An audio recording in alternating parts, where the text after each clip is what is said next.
देश में आज काशी की ज्ञानव्यापी मस्जिद और मथुरा की शाही ईदगाह मस्जिद को लेकर सबसे बड़ी बहस चल रही है। मुगलिया इतिहास के सबसे बड़े आक्रांता औरंगजेब को हीरो के तौर पर प्रेजेंट किया जा रहा है। खुद को सेक्युलर कहने वाले कुछ लोग औरंगजेब को डिफेंड करने में लगे हुए हैं, लेकिन आज हम आपको औरंगजेब का पूरा सच दिखाने वाले हैं। कैसे सत्ता के लिए औरंगजेब ने अपने भाई की हत्या की, शरीयत का राज कायम करने के लिए कैसे मथुरा और काशी में विध्वंस मचाया। पूरी हकीकत ऐतिहासिक तथ्यों और सबूतों पर आधारित है। देखिए इस रिपोर्ट में। पानी का राजा मगरमच्छ होता है बहादुर खान, और हिंदुस्तान के पानी का सिर्फ एक ही मगरमच्छ है, आलमगीर औरंगजेब। अब्दुल मुजफ्फर मुहिउद्दीन मोहम्मद औरंगजेब आलमगीर। दुनिया में ऐसी कोई आंख नहीं बनी है जो औरंगजेब पर नजर रख सके। सुल्तान सल्तनते मुगली। जो हमारे रास्ते पर नहीं चलेगा उसे रास्ते से हटा दिया जाएगा। मुसलमानों का जिंदा पीर और हिंदुओं का सबसे बड़ा दुश्मन।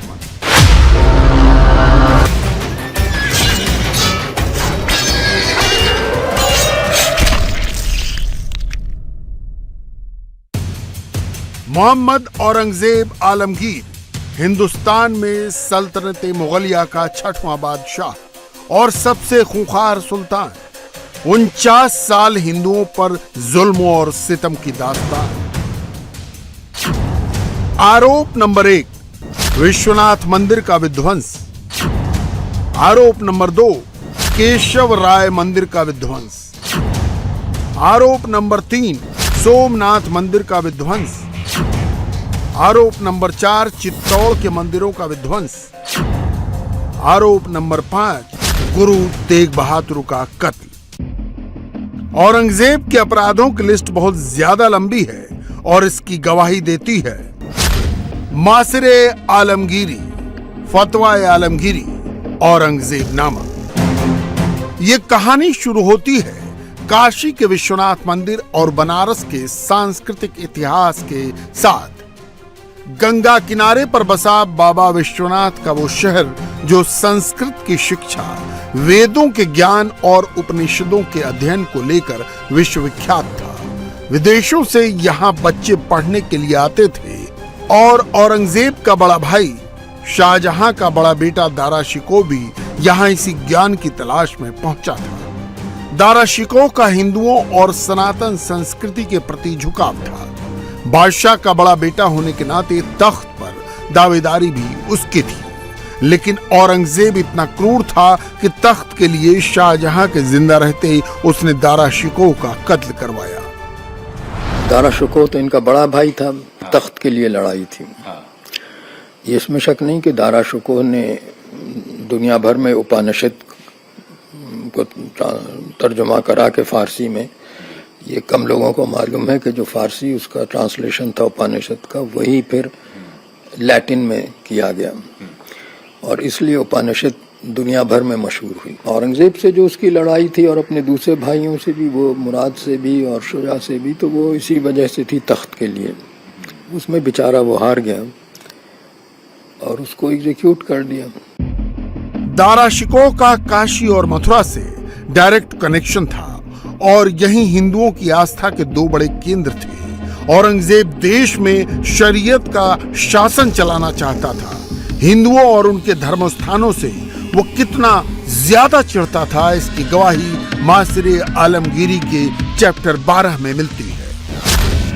साल 1669 के बादशाही फरमान में लिखा गया, दूसरे मजहब के लोगों के पूजा स्थलों को गिरा दिया जाए। बनारस में कुछ ब्राह्मण गलत सलत किताबें पढ़ाते हैं और उन गुमराह लोगों के पास दूर दूर से हिंदू और मुसलमान दोनों आते हैं। ऐसे स्थानों को गिरा दिया जाए, उसमें पढ़ाने वाले शिक्षकों को मार दिया जाए। देश के मशहूर इतिहासकार इरफान हबीब भी औरंगजेब के इस फरमान का जिक्र करते हैं। वो भी मानते हैं कि 1669 और 1670 में काशी और मथुरा के मंदिर तोड़े गए।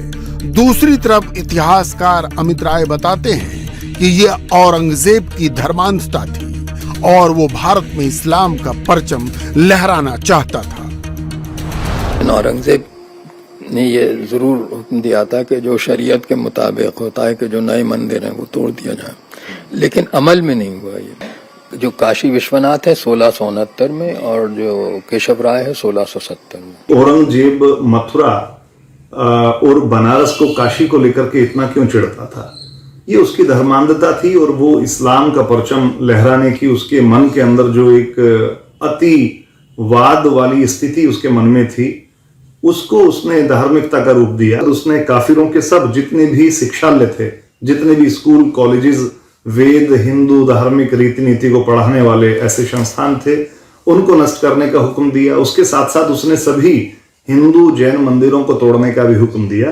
और उसका जो विनाश था यही नहीं रुका। उसने जो बड़े धार्मिक आस्थाओं के केंद्र थे, हिंदू और जैन आस्थाओं के इतने बड़े केंद्र थे, सोमनाथ का मंदिर, मथुरा का जो केशव राय मंदिर था, बनारस का विश्वनाथ मंदिर था और अहमदाबाद का चिंतामणि पार्श्वनाथ जैन मंदिर था, और बहुत सारे ऐसे मंदिर जो कि बहुत बड़ी आस्था का, जहां लाखों लोग, करोड़ों लोग दर्शन के लिए जाते थे। सबसे पहले उसने उनको टारगेट किया। उन सभी मंदिरों को जमींदोज कर जहां जहां निर्माण हो सकता था वहां उसने मस्जिदों का निर्माण किया। मासरे आलमगीरी के मुताबिक 16 जिलकदा हिजरी 1079 यानी 18 अप्रैल 1669 को एक फरमान जारी कर औरंगजेब ने मंदिर तोड़ने का आदेश दिया था। साथ ही यहाँ के ब्राह्मणों, पुरोहितों, विद्वानों को मुसलमान बनाने का आदेश भी पारित किया गया। औरंगजेब के गुस्से की सबसे बड़ी वजह थी काशी में संस्कृत शिक्षा का बड़ा केंद्र होना। 15 रबुल आखिर यानी 2 सितंबर 1669 को बादशाह औरंगजेब को खबर दी गई कि मंदिर न सिर्फ गिरा दिया गया बल्कि उसकी जगह मस्जिद भी तामीर करा दी गई। मतलब 1669 में औरंगजेब के समय जब मूल मंदिर को तोड़कर मंडपम के ऊपर गुंबद मेहराब बनाकर उसे मस्जिद के रूप में तामीर करा दिया गया। इसमें कोई शक नहीं कि 1669 में काशी विश्वनाथ मंदिर था यहाँ, उसको औरंगजेब ने तबाह कर दिया। अब ये तो उसकी जो तारीख है उसमें नहीं लिखा है कि कोई वहाँ मस्जिद बनाई गई, लेकिन जाहिर है मस्जिद बनाई।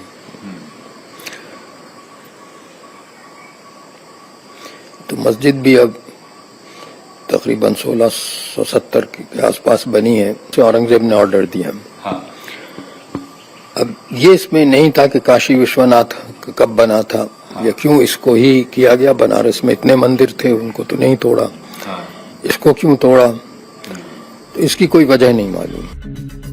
औरंगजेब ने 1669 में काशी के अंदर विध्वंस मचाया, लेकिन उसके पहले बाबा विश्वनाथ की बस्ती कैसी थी ये जानने के लिए 1632 में भारत आए ब्रिटिश यात्री पीटर मुंडी की किताब के पन्ने पलटने पर मिलता है।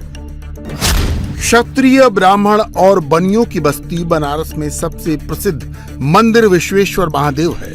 मैं उसके अंदर गया। बीचों बीच एक ऊंची जगह पर एक बिना नक्काशी का पत्थर है। उस पर लोग नदी का पानी, फूल, चावल और घी चढ़ाते हैं। पूजा के समय ब्राह्मण कुछ पढ़ते हैं, उसे लोग समझ नहीं पाते। उस सादी मूर्ति को लोग महादेव का शिवलिंग कहते हैं। इस शिवलिंग के सामने लोग अपनी सुरक्षा और वंश वृद्धि की कामना करते हैं। काशी के बाद औरंगजेब ने मथुरा में सबसे ज्यादा तबाही मचाई। औरंगजेब ने मथुरा के श्री कृष्ण मंदिर को क्यों तोड़ा, इसके पीछे 2 बड़ी वजहें बताई जाती हैं। पहली वजह श्री कृष्ण मंदिर की खूबसूरती जिससे औरंगजेब चिढ़ता था, और दूसरी वजह औरंगजेब की बेटी जो खुद कृष्ण भक्त हो गई थी। ऐसा कहा जाता है जब औरंगजेब आगरा से दिल्ली जाता था तो रास्ते में मथुरा पड़ता था।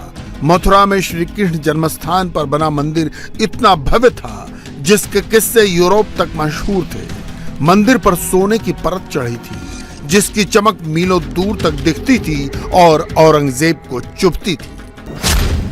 1650 में फ्रेंच कारोबारी मुगल शासन के दौरान आगरा आया।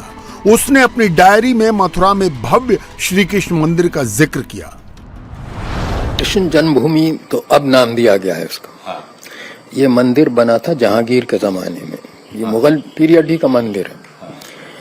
राजा वीर सिंह बुंदेला थे जिन्होंने अबुल फजल को कत्ल किया था, तो वो जहांगीर के कहने पे किया था। वो बेचारे दक्कन से आ रहे थे, तो जब जहांगीर बादशाह हुआ तो वीर सिंह बुंदेला को उन्होंने बहुत इनाम दिया, और ये उनका बहुत वफादार अफसर भी था। ओरछा का राजा बनाया। तो वीर सिंह बुंदेला ने संस्कृत टेक्स्ट भी करवाए, वो बहुत इंटरेस्टेड था इसमें। और यहाँ मथुरा में उन्होंने ये केशव राय का मंदिर बनाया जो बहुत ऊंचा। उसका जिक्र फारसी किताबों में भी दिया जाता है, बहुत तारीफ की जाती है। और बर्नियर ने, जो फ्रांसीसी ट्रैवलर था, उसने भी इसका जिक्र किया है कि बहुत ऊंचा था। मतलब मथुरा का केशव देव मंदिर इतना भव्य था कि वो 16वीं सदी में मुगलिया सल्तनत के सुल्तान औरंगजेब की आंख का कांटा बन चुका था। औरंगजेब ने मंदिर 1670 में तोड़ा, लेकिन दारा शिकोह ने जो रेलिंग मंदिर को दान की थी उसे 1664 में ही तोड़वा दिया। बहरहाल किसका कोई संबंध हो गया दारा शिकोह से। दारा शिकोह ने इसमें एक रेलिंग दी मंदिर को। हाँ, मंदिर ने तो जो औरंगजेब ने 1664 में हटवाई, वहां से तोड़वाई। लेकिन ये उस वक्त मालूम नहीं था कि उसके मंदिर भी वो तोड़ना चाहता। 1670 में मंदिर भी उसने तोड़ दिया केशव राय का। ये तारीख में है पूरा। उसके जो जमाने में रिकॉर्ड्स होते थे उनका भी है। मथुरा में तो खास तौर पर उसने एक कट्टर जो इस्लामिक आतंकवादी, मैं उसे कहूंगा, आज अगर इतिहास में उसके वर्णन को पढ़ते हैं तो रोंगटे खड़े हो जाते हैं। अब्दुल्ला करके एक मुस्लिम व्यक्ति था, उसको वहां का उसने मथुरा का फौजदार नियुक्त किया और उसको खास आदेश दिया कि मथुरा के अंदर जितने भी हिंदू स्ट्रक्चर है उनको तोड़ा जाए। औरंगजेब को एक बात पता चली कि उसके भाई जो दारा शिकोह थे वो धार्मिक सौहार्द वाले व्यक्ति थे। उन्होंने केशव राय मंदिर में एक पत्थर का बहुत नक्काशीदार जंगला भेंट किया था, उसको लगवाया था। पता चलने के बाद सबसे पहले उसने उस जंगले को उस केशव राय मंदिर से हटाया और बाद में उन्होंने फौजदार के द्वारा उसने मंदिर को बिल्कुल जमीन में मिला दिया और वहां की सारी जितनी भी देव प्रतिमाएं थी, प्रतिष्ठित मूर्तियां थी, उनको वहां से हटा करके अन्य जगह पर अपमानजनक करने के उद्देश्य से कहीं कहीं ऐसा भी प्रमाण है जो कि पुष्ट प्रमाण है कि वहां की मूर्तियों को उसने एक मस्जिद की जो पैरों के नीचे रोंदे जाने जैसी स्थिति थी कि वहां की पैड़ियों के अंदर उन्होंने गड़वा दिया। और ये सब एक ऐतिहासिक तथ्य है। मासरे आलमगीरी का चैप्टर 13 भी गवाही देता है कि मथुरा से मूर्तियां आगरा लाई गईं और बेगम साहब मस्जिद की सीढ़ियों के नीचे दबा दी गईं। हालांकि कई इतिहासकार इस दावे को खारिज करते हैं। केशव देव के मंदिर को तोड़ने के पश्चात उसकी कोई भी मूर्ति लाल किले में नहीं लाई गई, ना वहाँ दफन की गई। लाल किले में 3 मस्जिद हैं, मोती मस्जिद, नगीना मस्जिद और मीना मस्जिद, जिसमें नगीना मस्जिद में महिलाओं को नमाज पढ़ने की इजाज़त थी और उसी को कुछ लोग जनानी मस्जिद कह देते हैं। लेकिन ये कहना बिल्कुल गलत है कि वहाँ किसी तरह की कोई मूर्तियाँ कभी दफन की गई। हिंदुस्तान की हिस्ट्री में औरंगजेब कितना बड़ा विलेन था, इसका पहला चैप्टर काशी और मथुरा ने देखा। लेकिन इतने से भी जब मन नहीं भरा तो औरंगजेब ने पूरे हिंदुस्तान में हिंदुओं के देवस्थानों को ध्वस्त करवाना शुरू कर दिया। औरंगजेब की हिंदुओं से नफरत को आप ऐसे समझिए, जो जजिया कर अकबर ने 1579 में खत्म किया, उसे औरंगजेब ने 1679 में लागू करवा दिया। औरंगजेब ने अपने शासनकाल में गुजरात के सोमनाथ मंदिर को 2 बार तोड़ने का आदेश जारी किया। पहली बार 1659 में और दूसरी बार 1706 में सोमनाथ मंदिर को जमींदोज करने का फरमान सुनाया गया। मासरे आलमगीरी एक ऐसा ऐतिहासिक दस्तावेज है जिसमें औरंगजेब का हिंदुओं से नफरत का पूरा काला चिट्ठा मौजूद है। औरंगजेब ने केवल मंदिरों को तोड़कर मस्जिद नहीं बनाई, बल्कि हिंदुओं के सबसे पवित्र शहरों को इस्लाम के नाम पर बदल दिया। श्री कृष्ण की जन्मस्थली मथुरा का नाम इस्लामाबाद कर दिया गया और काशी विश्वनाथ के वाराणसी को मोहम्मदाबाद बना दिया गया। औरंगजेब एक क्रूर आक्रांता था, हिंदुओं का सबसे बड़ा दुश्मन था, लेकिन इतिहास की किताबों में उसे नायक बनाकर प्रेजेंट किया गया, एक महान रणनीतिकार और योद्धा बताया गया। जबकि सच्चाई यह है कि औरंगजेब ने सबसे ज्यादा हिंदुओं पर जुल्म ढाए, उन्हें धर्म बदलने पर मजबूर किया, सैकड़ों मंदिर तोड़े गए। 24-25 मई 1689 को खान जहां बहादुर जोधपुर से मंदिरों को तबाह करके लौटा। खान जहां बहादुर मंदिरों को ध्वस्त किए जाने, उन्हें लूटने और प्रतिमाओं को विखंडित किए जाने पर बादशाह बहुत खुश हुआ। बादशाह को बहादुर के इस काम पर गर्व महसूस हुआ। मसीर आलमगीरी के मुताबिक खान जहां बहादुर जोधपुर से कई गाड़ियों में भरकर हिंदू देवी देवताओं की प्रतिमाएं लाया। कुछ सोने चांदी की थीं, कुछ पीतल की थीं, तो कुछ तांबे से गढ़ी गई थी। इनमें कई ऐसी मूर्तियां भी थीं जो पत्थरों की थीं और उन पर उत्तम नक्काशियां की गई थीं। औरंगजेब ने आदेश दिया कि इन प्रतिमाओं को दरबार के जिलाखाने में डाल दिया जाए। बाद में इन्हें जामा मस्जिद की सीढ़ियों में लगवा दिया गया। उत्तर से दक्षिण तक औरंगजेब के राज में सैकड़ों मंदिर तोड़े गए। पंढरपुर में विठोबा के मंदिर पर हमले से लेकर वसंतगढ़ में मंदिर गिराकर अपने हाथों से मस्जिद की नींव रखने तक उसके नाम पर तमाम वाकये दर्ज हैं। हर हाल में उसका मकसद हिंदुओं को नीचा दिखाना और उनके देवी देवताओं को अपमानित करना था। औरंगजेब के शासनकाल में हिंदुओं और सिखों को जबरन धर्म परिवर्तन के लिए मजबूर किया गया।